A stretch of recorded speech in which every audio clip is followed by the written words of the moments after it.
So this comes out of, I guess, um, just stepping back and trying to understand what does like reading comprehension really mean, like as you're reading this stuff. Um, I think especially in like a high stress, timed situation, like Carolyn mentioned, like you're starting to read and you're like, oh shit, what's going on? Oh my God, oh my God. And there's a tendency to read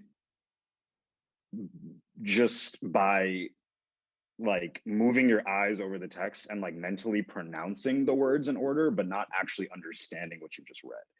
And I think what like deep reading comprehension really means to me is you're like visualizing what you're reading. Like every word or every clause is conjuring an image in your imagination, in your mind's eye.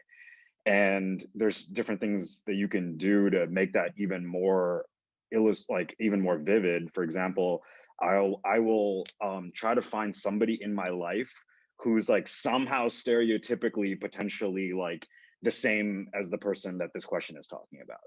If it's like a question about criminal law, it's like my friend who's always getting into trouble and I'm imagining this poor guy like who just ran somebody over or something like that, right? I'm trying to make these things jump out and come to life as much as possible.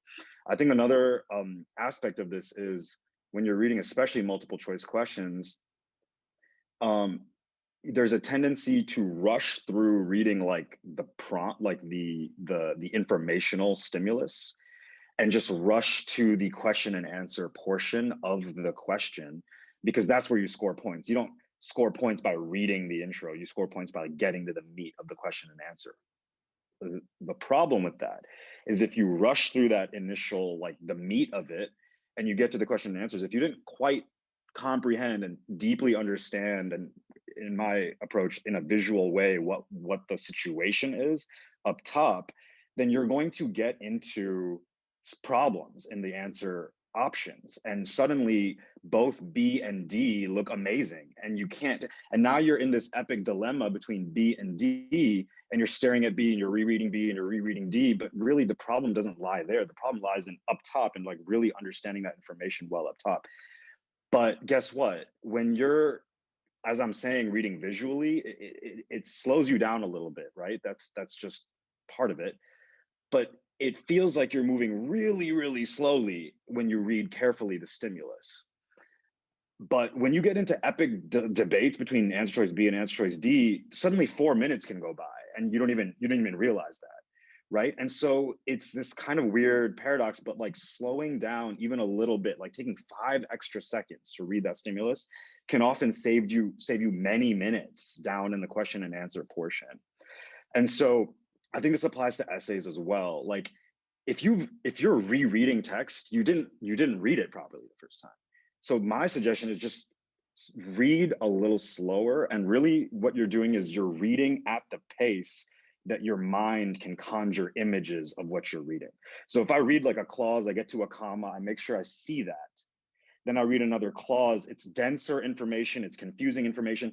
I'm not ready to move past that next comma. I have to sit for a second and say, okay, let me just make sure I understand this before I'm ready to move on.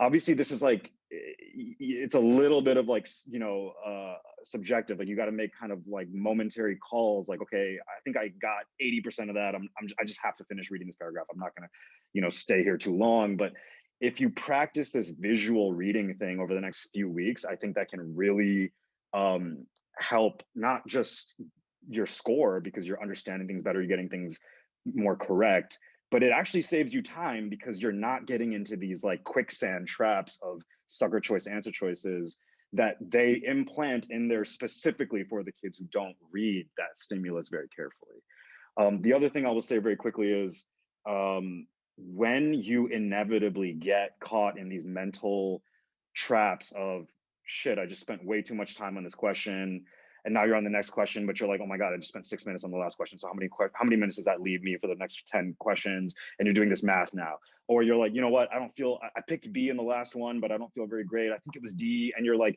thinking about that next question. You're thinking about how much time you have left for the next. All of this stuff, right? Your mind is jumping around. The my my escape hatch out of that situation is to take a deep diaphragmatic breath. If you don't know what diaphragmatic breath is, you can Google this. It's very simple, but it's just like really like inhabiting your body, giving yourself a breath, giving yourself a deep diaphragmatic breath. That means you're putting oxygen in parts of your lungs that don't usually get oxygenated. That's now oxygenating your brain. It's just helping everything work better. And I return to what is the image in the words right now. The last question doesn't matter. The future questions don't matter. I need to return to the present moment. And the present moment really means I need to visualize this word right here, right in front of me, word by word by word, image by image by image. And I slowly return to like the flow in the present moment. So that's my approach.